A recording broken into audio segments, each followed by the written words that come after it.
Oke, Assalamualaikum warahmatullahi wabarakatuh. Selamat pagi Pak Heru dan teman-teman semua. Kami dari kelompok 5 izin mempresentasikan hasil kerja diskusi kami mengenai laporan proyek Timbes yang berjudul fungsionalisasi permukaan silikon nanowires guna meningkatkan efisiensi dari panel surya. Bisa di next. Oke, untuk anggota kelompok 5 sendiri, ada saya sendiri Yoga Ditandanu, yang kedua ada Faisal Maulana Malik Ibrahim, yang ketiga ada Muhammad Agam, yang keempat ada Andina Rizka Fitria, dan yang kelima ada Azizah Dinda Melinya. Untuk pembahasannya yang akan kami sajikan, yang pertama yaitu tahap konsep, yang kedua translasi, yang ketiga embodiment 1, dan yang keempat ada embodiment 2, yang kelima ada detail 1, dan yang terakhir ada detail 2. Oke, untuk yang pertama ada tahap konsep, mungkin akan dijelaskan oleh Agam. Untuk waktu dan layar, saya persilakan. Baik, yang pertama yaitu tahap konsep. Yang pertama yaitu ada market need atau ide. Yang pertama, Indonesia dengan negara yang memiliki sumber energi yang melimpah berupa matahari. Letak Indonesia berada pada daerah khatulistiwa, sehingga negara Indonesia selalu disinari matahari selama 10 sampai dengan 12 jam dalam sehari. Yang kedua, sel surya atau fotovoltaik merupakan bahan semikonduktor yang mampu mengonversi cahaya menjadi energi listrik. Namun, berdasarkan prinsip kerja properti optik, yaitu tingkat absorpsi rendah dan lebih banyak cahaya yang dipantulkan, sehingga efisiensinya rendah. 3. Salah satu bahan penyusun fotovoltaik yaitu bahan semikonduktor berupa silikon. Silikon dapat ditemukan pada pasir silika di mana keberadaannya cukup melimpah. Kemudian, kebutuhan energi baru terbarukan di Indonesia.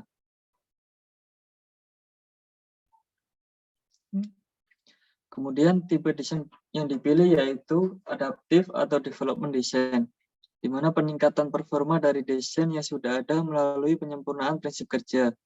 Yang kedua, inovasi yaitu dengan memodifikasi desain permukaan panel surya sehingga dapat meminimalisir refleksi dari panel surya. Selain desain dari permukaan juga dapat dengan menggunakan material anti refleksi.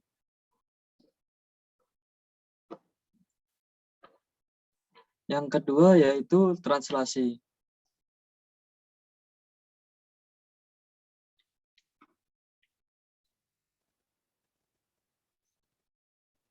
Yang pertama yaitu fungsi, meningkatkan tingkat penyerapan sel surya dan mengurangi properti refleksi sehingga meningkatkan efisiensi panel surya.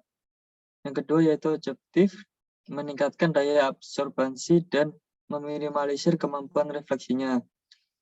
Yang ketiga yaitu constraint, terkontaminasi oleh partikel debu sehingga membutuhkan material yang memiliki properti superhidrofobik sehingga dapat self-cleaning dan debu dapat dibersihkan. Next.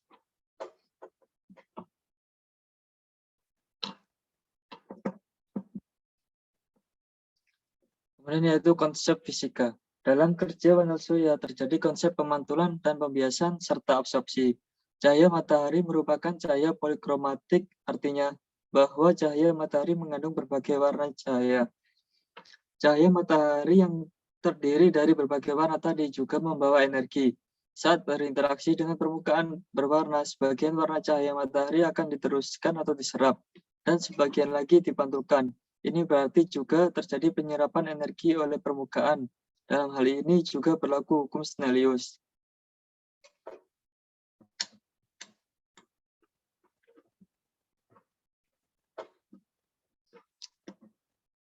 Dapat dilihat pada gambar yang tertera, di mana cahaya yang direfleksikan yaitu theta I sama dengan theta R. Kemudian yang ditransmitasikan sin theta I sama dengan sin theta T sama dengan N2 per N1.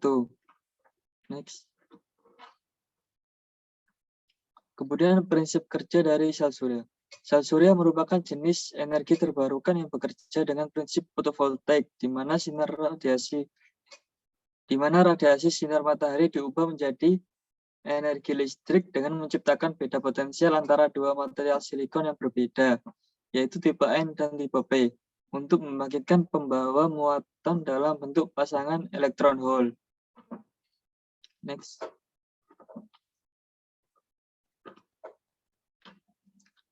Berikut merupakan gambaran bagaimana cara kerja sel surya atau sel fotovoltaik. Next. Kemudian untuk selanjutnya akan dijelaskan oleh rekan saya yaitu Aziza. Baik, selanjutnya ya ini adalah tahap embodiment 1, ya ini tahap pemilihan material, di mana pada tahap ini yang pertama adalah tahap screening, yakni pada tahap screening ini didapatkan material semikonduktor panel surya yang ada beberapa dia, dan saya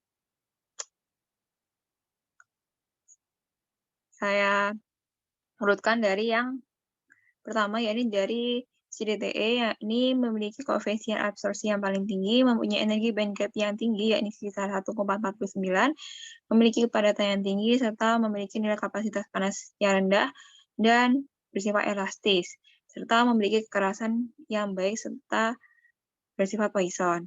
Selanjutnya ada silikon kristal atau monokristalin, yakni memiliki efisiensi tinggi sekitar 15% hingga 20%, memiliki kinerja tinggi, harga yang relatif tinggi, bekerja baik pada temperatur yang rendah, serta menghasilkan daya listrik persatuan luas yang tinggi.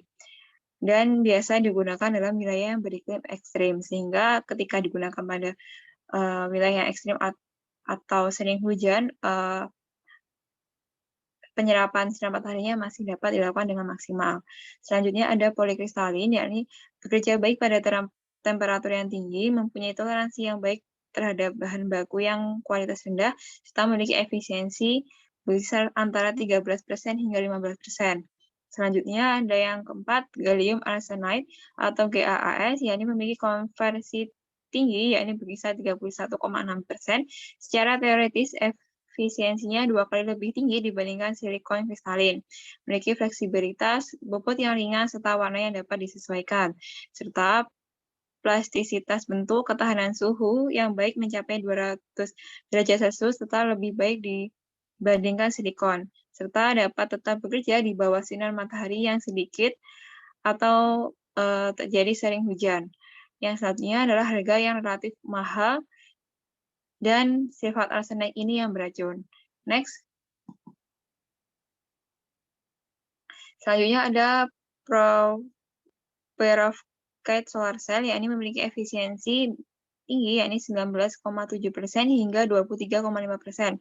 Memiliki potensi biaya pemrosesan yang lebih murah, serta proses produksi yang sederhana dan murah, serta sifat vertabilitas yang baik. Dan namun memiliki beberapa kekurangan, yakni kurang stabil dalam masa operasinya, serta ada beberapa jalur reaksi yang menyebabkan degrade air, oksigen, dan bahkan difusi bahan elektroda. Selanjutnya adalah pemilihan material lapisan tipis panel surya. Yang pertama ada silikon sol yang memiliki sifat anti-reflektif, hidrofobik, transmisi, absorpsi yang baik, dan harga yang relatif murah. Sedangkan yang selanjutnya adalah TiO2, memiliki celah yang lebar, daya oksidatif dan stabilitas yang tinggi, mampu menyerap daya lebih banyak, serta absorpsi mencapai 5%, konstanta dielektrik yang tinggi, transmitasi optik yang bagus, harga relatif murah, serta dapat mudah didapatkan, serta tidak beracun. Next.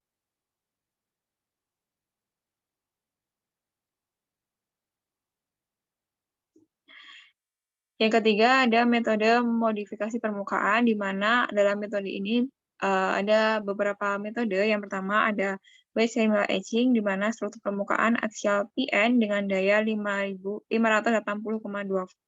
volt dengan kuat arus 27,14 Joule, serta efisiensi yang berkisar antara 11,37%. Selanjutnya ada proses difusi, di mana pada proses difusi ini struktur permukaan radial PN dengan daya 550 volt dengan kuat arus 30,4 Joule serta efisiensi mencapai 12,25%. Selanjutnya yang ketiga adalah lithografi and metal acetate chemical etching, di mana struktur permukaannya juga radial PN dengan daya mencapai 580 volt dengan kuat arus paling tinggi yaitu 72,6 Joule dengan efisiensi yang cukup tinggi, yakni 15,02%. Next. Nah, dari proses screening tadi dilanjutkan pada proses perankingan. Yang pertama, pada material semikonduktor panel surya didapatkan perankingan dengan material yang paling bagus dan paling baik pada digunakan pada penelitian kami, yakni yang pertama adalah CDTE dan yang kedua adalah GAAS. Yang selanjutnya pada material lapisan tipis panel surya dipilih, yakni perankingan pada pertama adalah silikon sol dan yang kedua adalah TiO2. Dan pada metode modifikasi permukaan yang pada tahap rankingan ini yang pertama adalah litografi dan metal acetate chemical etching dan yang kedua adalah proses difusi. Next. Nah, dari proses rankingan ini dilanjutkan pada proses selecting, di mana pada proses selecting ini dipilih pada material semikonduktor panel surya, yakni material CDTE, dan pada material lapisan tipis panel surya digunakan silikon sol, dan yang pada metode modifikasi permukaan digunakan metode litografi dan metal acetate chemical etching. Next. Nah, selanjutnya akan dijelaskan oleh rekan saya. Oke, terima kasih. Sebelumnya saya izin untuk spotlight terlebih dahulu biar kelihatan. Nah, selanjutnya kita akan masuk ke bagian embodiment, bagian layout atau gambar. Jadi pada gambar desain ini kita membuat semacam di permukaannya kita modifikasi bentuknya menjadi seperti nanowires. Bentuknya semacam silinder, terus di atasnya itu dia mengerucut. Nah, untuk Si substrat ini sering digunakan pada topik-topik semikonduktor. Nah, silikon ini kan termasuk bahan semikonduktor. Jadi kalau misalnya cuma Si substratnya, maka tidak akan ada terjadi perpindahan elektron dan hole. Nah, sedangkan di sini kita perlu pelapisan di Si substratnya. Di atas substrat itu harus dilapisi. Nah, dan lapisannya itu harus dimodifikasi. Bagaimana caranya biar dia itu anti reflection. Jadi ketika cahaya itu datang, dia tidak langsung memantul kembali dan cahaya yang datang itu bisa langsung ditangkap. Ditangkap oleh material apa? Nah, disinilah material modifikasinya yang namanya silicon nanowires yang bentuknya semacam wires. Saya lupa bahasa Indonesianya apa itu. Nah, kemudian di sini juga ada gambar dari panel surya yang dia itu posisinya dibuat sedemikian rupa kemiringannya. Mengapa seperti itu? Ya, ketika kita berbicara soal desain material, ini pembahasannya lebih ke arah mikroskopis. Nah, sedangkan kalau ke makroskopis, level yang bisa dilihat, itu kita bisa otak-atik lewat peletakan dari panel suryanya. Nah, untuk panel suryanya ini dibuat bagaimana kemiringan yang pas di saat si mataharinya ini dia mengenai silikon yang ada pada panel surya tersebut sehingga bisa terserap. Artinya absorpsi dari foton sinar tersebut bisa lebih ditangkap dalam jumlah yang banyak. Akibatnya apa? Efisiensinya pasti akan berpengaruh di situ. Nah, kalau misalnya kita sudah memahami dari konsep fisis termasuk peletakan dari panel surya itu bisa diotak-atik, maka kita akan lanjut ke tahap berikutnya. Sorry, ini betul ya? Ya, silakan bisa dilanjut ke teman saya terlebih dahulu untuk membahas teori lebih dalamnya. Nanti kita akan masuk lagi ke bagian bagaimana itu bisa diimplementasikan pada kehidupan manusia sehingga menghasilkan efisiensi energi bersih yang cukup dari intensitas cahaya matahari tersebut. Silakan. Oke, ya terima kasih Faisal. Ya, untuk selanjutnya yaitu pemilihan processing yang terdapat pada judul detail 2.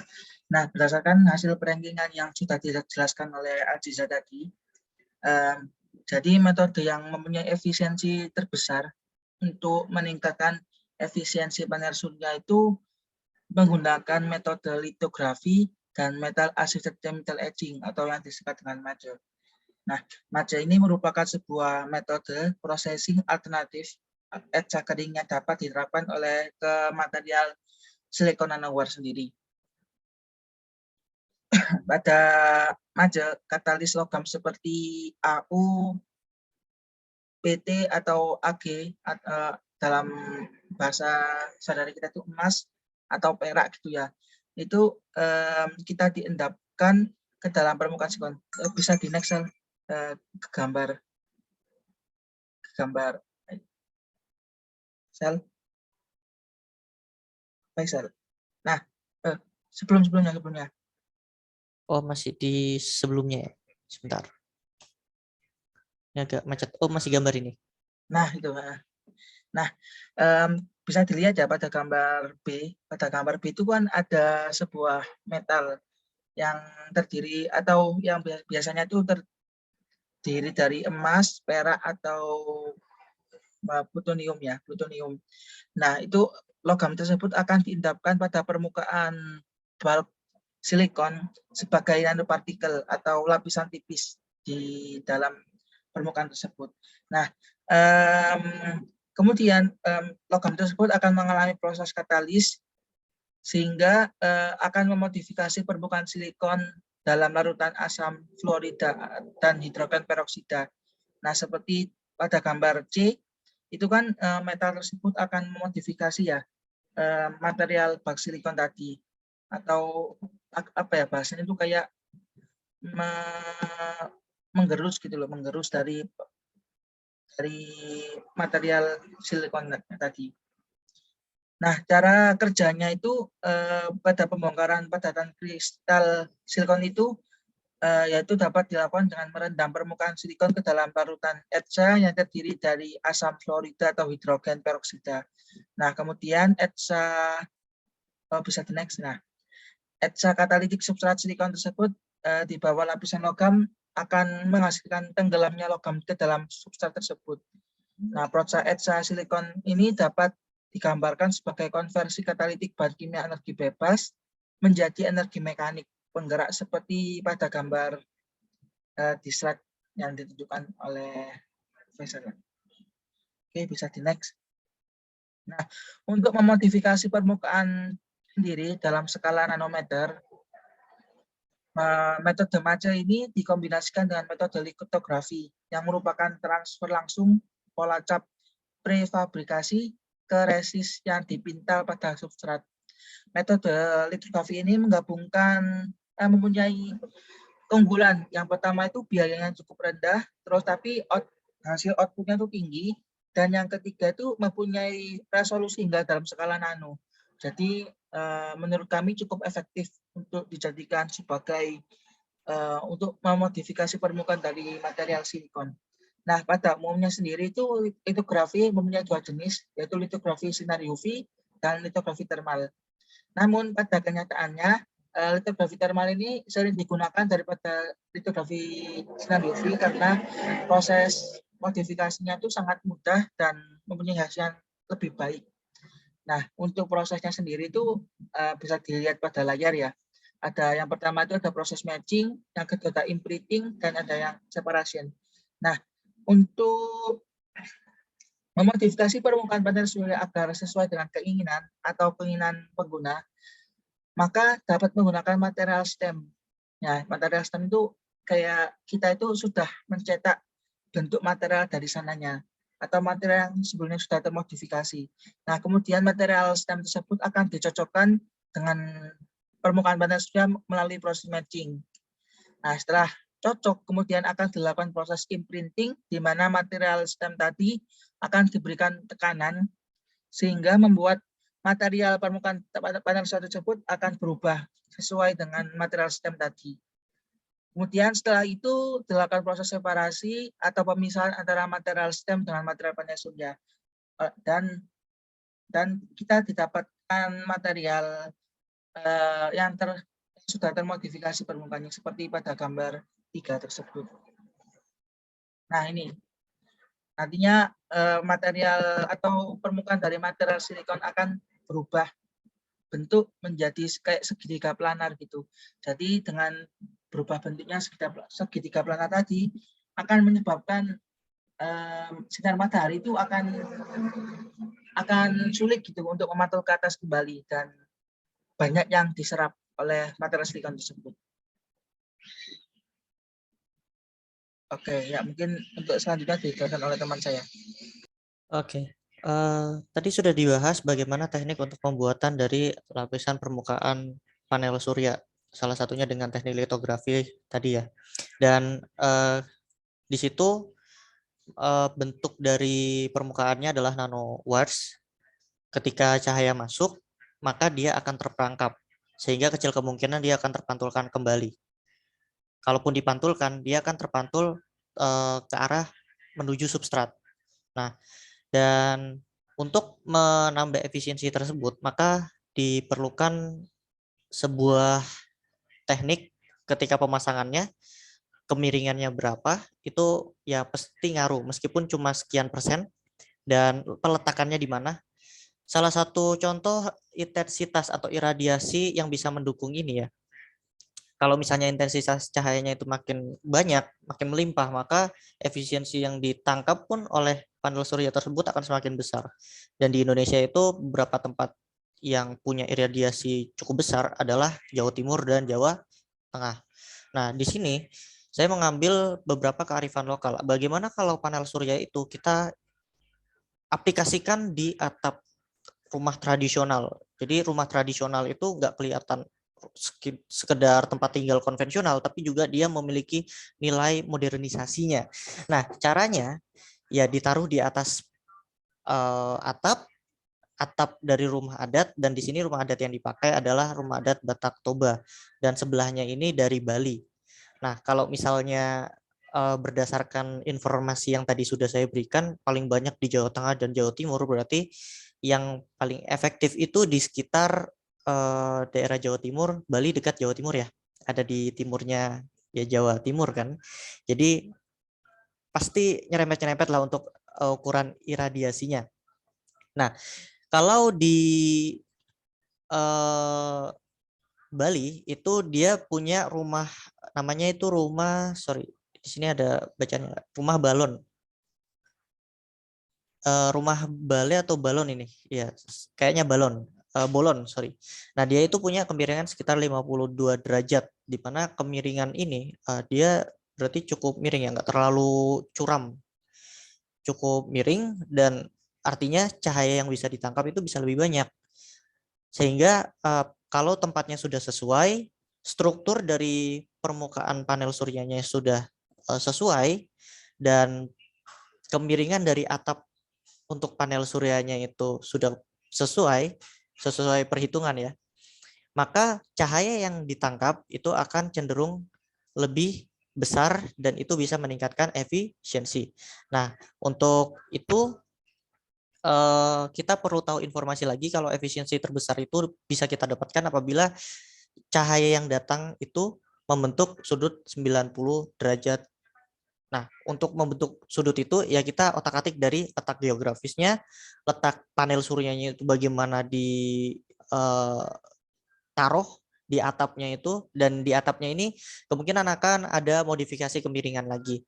Sehingga itulah untuk kearifan lokal yang bisa kita implementasikan, dan kita bisa mengetahui kalau negara kita kan tropis, jadi ini adalah sebuah potensi yang sebenarnya bisa kita manfaatkan. Terlepas dari efisiensinya masih kecil, kan sambil jalan kan bisa, seharusnya seperti itu. Nah, di sini juga kita bisa menggunakan sensor cahaya matahari ini buat apa? Nah, ini kalau misalnya mau dibuat sistem IoT, kalau misalnya otomatis, karena kemiringan dari panel surya itu kan dia nggak mesti cahayanya di situ-situ aja. Apalagi atap yang modelnya seperti ini, ada empat muka dia di balon. yang di rumah bolon sebelah kanan. Nah, kan cahaya matahari kan biasanya ada cahaya, berarti yang nggak kena itu ya bayangan kan, gelap. Nah, untuk mengakali itu kita bisa menggunakan sensor pendeteksi cahaya yang mana nanti dia bisa mendeteksi paling banyak itu di mana, dan nanti kemiringannya itu disesuaikan sehingga nanti akan ada modifikasi penyangganya lagi di situ sebenarnya. Oke, itu untuk kearifan lokal. Nah, untuk optimalisasi performa bisa dilanjutkan oleh teman saya. Terima kasih. Ya, baik. Untuk optimalisasi performanya untuk panel surya ini bisa dilakukan dengan penambahan dengan ditambahi mesin otomatis supaya dari panel suryanya ini dapat melakukan gerakan matahari. Nah, untuk memodifikasi permukaan panel surya yang ditambahin mesin otomatis ini bisa dengan menggunakan material stem dengan dicocokkan pada panel surya melalui proses matching. Lalu setelah proses matching tersebut dilakukan proses imprinting dengan material stemnya diberi tekanan supaya panel suryanya bisa berubah bentuk secara otomatis sesuai yang diinginkan. Lalu setelah itu dilakukan proses separasi atau pemisahan material stem dengan permukaan panel surya. Dan akhirnya permukaan panel surya bisa berubah menjadi segitiga planar. Next.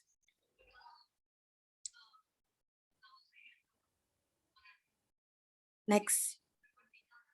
Untuk yang terakhir ada cost atau biaya pengeluaran sebelumnya. Untuk biaya pengeluaran pada desain ini tuh relatif murah, tapi kalau pada panel surya yang digunakan ini bisa dibilang jenisnya itu memiliki biaya yang lebih mahal. Next, saya kembalikan ke moderator. Oke, ya, terima kasih buat teman-teman. Mungkin sekian dari presentasi dari kelompok 5 ya. Terima kasih banyak atas perhatiannya, kurang lebihnya mohon maaf. Mungkin cukup sekian, kami akhiri. Wassalamualaikum warahmatullahi wabarakatuh. Selamat siang.